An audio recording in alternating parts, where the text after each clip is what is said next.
Bonjour et bienvenue dans l'entretien de France 24. Nous recevons aujourd'hui Rebia Kadir. Surnommée le Dalai Lama des Ouïghours, elle est le visage d'un peuple en lutte avec les autorités chinoises. La présidente en exil du Congrès mondial des Ouïghours veut alerter le monde sur le calvaire de cette communauté turcophone et musulmane dans l'ouest de la Chine. Pékin accuse Madame Kadir d'avoir fomenté les émeutes qui, selon un bilan officiel, ont fait 184 morts et 1600 blessés dans la province de Xinjiang début juillet. Rebia Kadir, vous êtes en duplex de Washington. Bonjour. Les autorités chinoises vous font passer dans le monde entier pour un leader terroriste. Comment ripostez-vous à cette campagne de propagande ? Je suis comme mon peuple, je suis une militante pour le droit de l'homme. Et comme mon peuple, je suis contre toutes sortes de violences. Je suis une pacifiste, tout comme mon peuple. Et je suis une mère de 11 enfants et je suis la mère de tout mon peuple. Et je ne comprends pas et j'accuse la Chine, le gouvernement chinois, d'inventer une version ironique de mon identité, de mon autorité comme terroriste.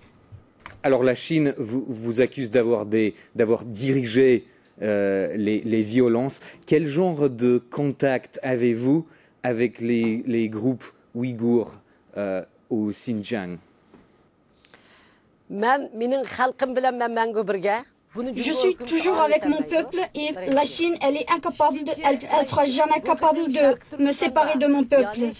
Ce que s'est passé récemment dans la région, je n'ai aucun rapport avec. Et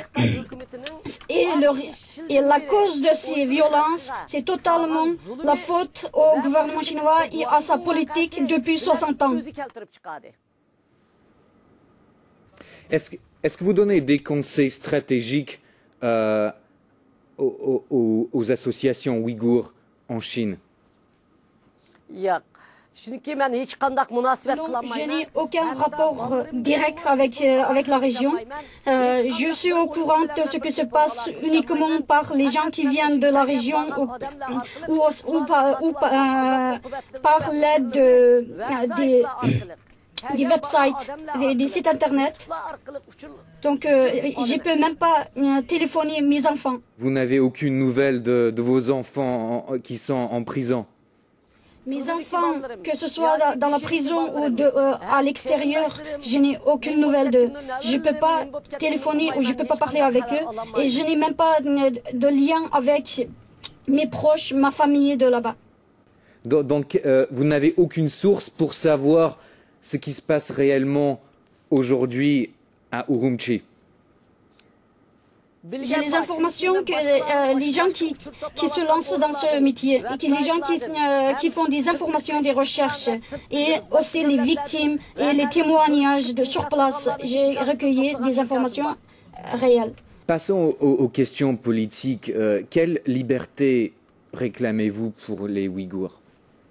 Vous avez aussi le monde entier, cette fois, ils ont assisté à la manifestation pacifique, comment elle est réprimée par la violence, par la force d'ordre de la Chine. Donc, la manifestation a été commencée par les étudiants et qui est devenue à la fin qu'elle est réprimée par les forces d'ordre avec les armes lourdes.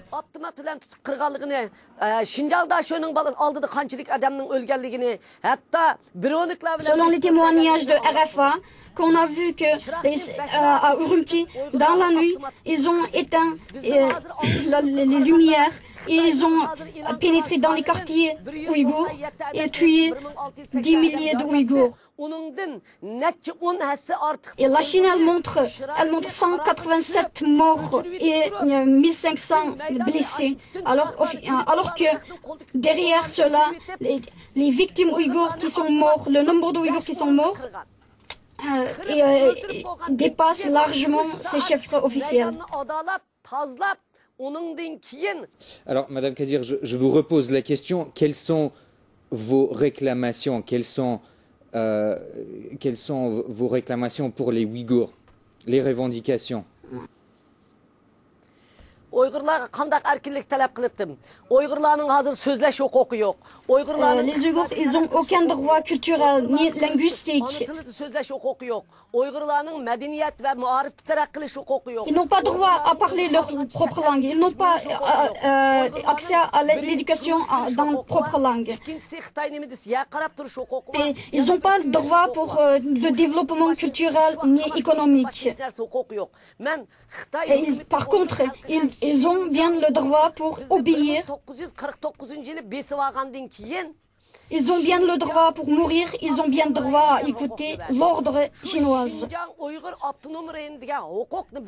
Donc, je réclame seulement la liberté d'être soi-même, la liberté de décider leur propre avenir par les Ouïghours eux-mêmes. Votre but est-il l'autonomie, donc, ou l'indépendance?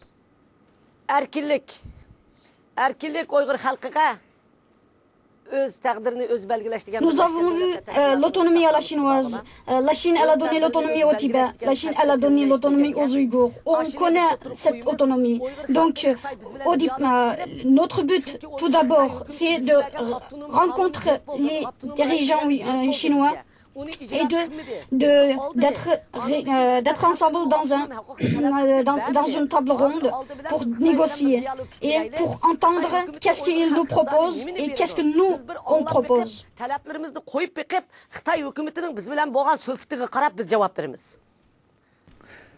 Donc c'est toujours l'autonomie, vous ne parlez pas d'indépendance. Actuellement, je ne peux pas répondre à cette question directement parce que il faut voir tout d'abord, je vais voir dans la négociation qu'est-ce que la Chine, les dirigeants chinois, ils nous proposent. Et en plus, c'est mon peuple qui décide leur avenir. Je ne peux pas décider pour eux moi-même. Madame Kadir, quel genre de soutien espérez-vous des États-Unis? Premièrement, c'est la négociation. Les États-Unis doivent nous aider à réunir avec la Chine, avec les dirigeants chinois, pour négocier sur la question, sur l'avenir de la région. Deuxièmement, ce que je réclame, ce que je souhaite des États-Unis, de forcer, de faire pression sur la Chine pour qu'elle relâche les manifestants innocents qui sont arrêtés pendant ces quelques jours. Troisièmement, je demande aux États-Unis de forcer l'ONU d'envoyer une équipe indépendante d'investigation sur place dans la région pour trouver le nombre exact des victimes. Est-ce que vous êtes déçu par la réponse par le comportement de Barack Obama jusqu'à présent? Je suis déçu, effectivement, de la part du gouvernement américain parce qu'ils n'étaient pas sérieux sur cette question-là, cette fois.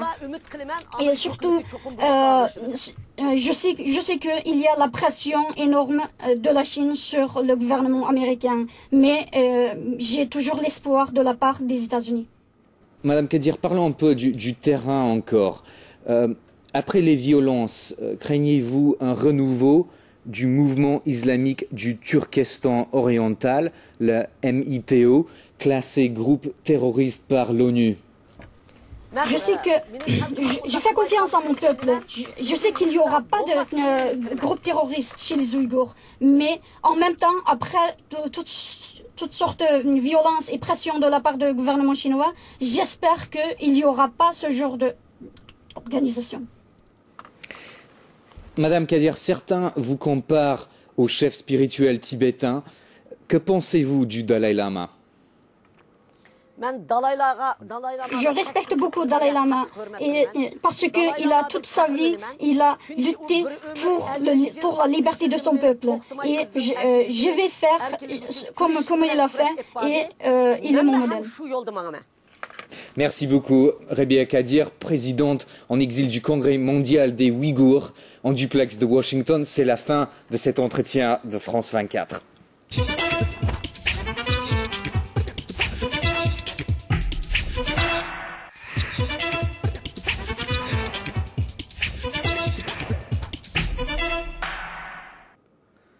Bonjour et bienvenue dans l'entretien de France 24. Nous recevons aujourd'hui Rebia Kadir. Surnommée le Dalai Lama des Ouïghours, elle est le visage d'un peuple en lutte avec les autorités chinoises. La présidente en exil du Congrès mondial des Ouïghours veut alerter le monde sur le calvaire de cette communauté turcophone et musulmane dans l'ouest de la Chine. Pékin accuse Madame Kadir d'avoir fomenté les émeutes qui, selon un bilan officiel, ont fait 184 morts et 1600 blessés dans la province de Xinjiang début juillet. Rebia Kadir, vous êtes en duplex de Washington. Bonjour. Les autorités chinoises vous font passer dans le monde entier pour un leader terroriste. Comment ripostez-vous à cette campagne de propagande ? Je suis comme mon peuple, je suis une militante pour le droit de l'homme. Et comme mon peuple, je suis contre toutes sortes de violences. Je suis une pacifiste, tout comme mon peuple. Et je suis une mère de 11 enfants.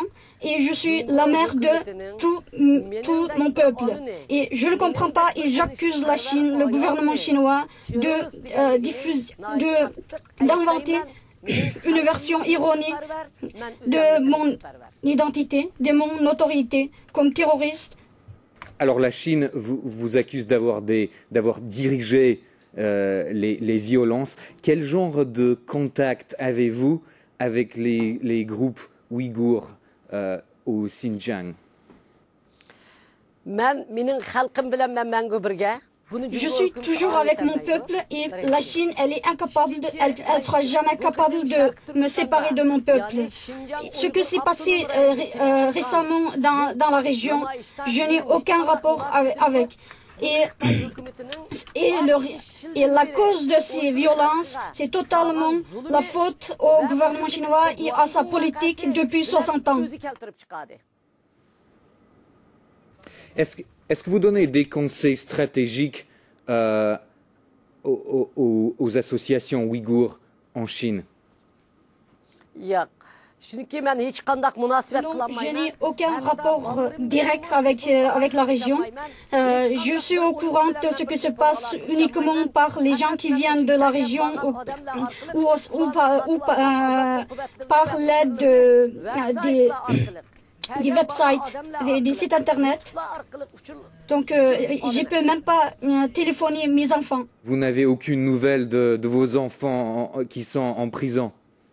Mes enfants, que ce soit dans la prison ou à l'extérieur, je n'ai aucune nouvelle d'eux. Je ne peux pas téléphoner ou je ne peux pas parler avec eux. Et je n'ai même pas de lien avec mes proches, ma famille de là-bas. Donc, vous n'avez aucune source pour savoir ce qui se passe réellement aujourd'hui à Urumqi? J'ai les informations que les gens qui se lancent dans ce métier et que les gens qui font des informations, des recherches et aussi les victimes et les témoignages sur place. J'ai recueilli des informations réelles. Passons aux questions politiques. Quelle liberté réclamez-vous pour les Ouïghours? Vous avez aussi le monde entier, cette fois, ils ont assisté à la manifestation pacifique, comment elle est réprimée par la violence, par la force d'ordre de la Chine.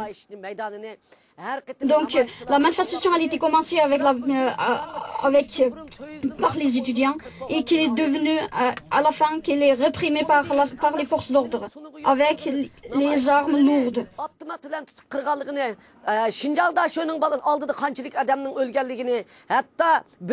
Selon les témoignages de RFA, qu'on a vu que à Urumqi, dans la nuit, ils ont éteint les lumières et ils ont pénétré dans les quartiers ouïghours et tué 10 milliers de Ouïghours.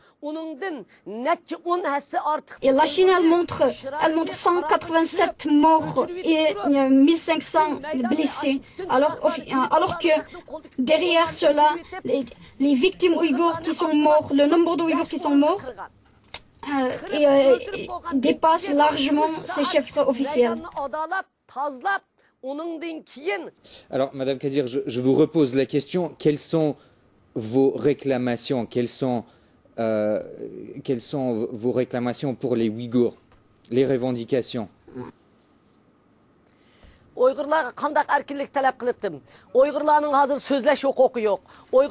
Ouïghours, ils n'ont aucun droit culturel ni linguistique. Ils n'ont pas droit à parler leur propre langue. Ils n'ont pas accès à l'éducation dans leur propre langue. Et ils n'ont pas le droit pour le développement culturel ni économique. Et par contre, ils ont bien le droit pour obéir. Ils ont bien le droit pour mourir. Ils ont bien le droit à écouter l'ordre chinois. Donc, je réclame seulement la liberté d'être soi-même, la liberté de décider leur propre avenir par les Ouïghours eux-mêmes. Votre but est-il l'autonomie, donc, ou l'indépendance?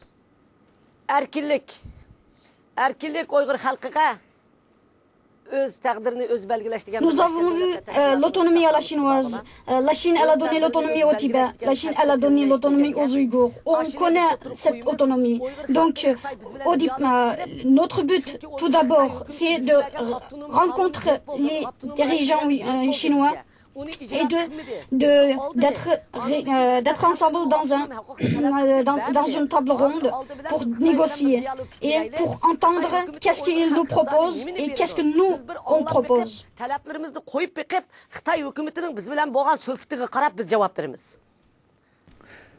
Donc c'est toujours l'autonomie, vous ne parlez pas d'indépendance. Actuellement, je ne peux pas répondre à cette question directement parce que il faut voir tout d'abord, je vais voir dans la négociation qu'est-ce que la Chine, les dirigeants chinois, ils nous proposent. Et en plus, c'est mon peuple qui décide leur avenir. Je ne peux pas décider pour eux moi-même. Madame Kadir, quel genre de soutien espérez-vous des États-Unis? Premièrement, c'est la négociation. Les États-Unis doivent nous aider à réunir avec la Chine, avec les dirigeants chinois, pour négocier sur la question, sur l'avenir de la région. Deuxièmement, ce que je réclame, ce que je souhaite des États-Unis, de forcer, de faire pression sur la Chine pour qu'elle relâche les manifestants innocents qui sont arrêtés pendant ces quelques jours. Troisièmement, je demande aux États-Unis de forcer l'ONU d'envoyer une équipe indépendante d'investigation sur place dans la région pour trouver le nombre exact des victimes. Est-ce que vous êtes déçu par la réponse par le comportement de Barack Obama jusqu'à présent? Je suis déçu, effectivement, de la part du gouvernement américain parce qu'ils n'étaient pas sérieux sur cette question-là, cette fois. Et surtout, je sais qu'il y a la pression énorme de la Chine sur le gouvernement américain, mais j'ai toujours l'espoir de la part des États-Unis. Madame Kadir, parlons un peu du terrain encore. Après les violences, craignez-vous un renouveau du mouvement islamique du Turkestan oriental, le MITO, classé groupe terroriste par l'ONU? Je sais que je fais confiance à mon peuple. Je sais qu'il n'y aura pas de groupe terroriste chez les Ouïghours. Mais en même temps, après toutes sortes de violences et pressions de la part du gouvernement chinois, j'espère qu'il n'y aura pas ce genre d'organisation. Madame Kadir, certains vous comparent au chef spirituel tibétain. Que pensez-vous du Dalai Lama? Je respecte beaucoup Dalai Lama parce qu'il a toute sa vie, il a lutté pour la liberté de son peuple. Et je vais faire comme il a fait et il est mon modèle. Merci beaucoup, Rebia Kadir, présidente en exil du Congrès mondial des Ouïghours en duplex de Washington. C'est la fin de cet entretien de France 24.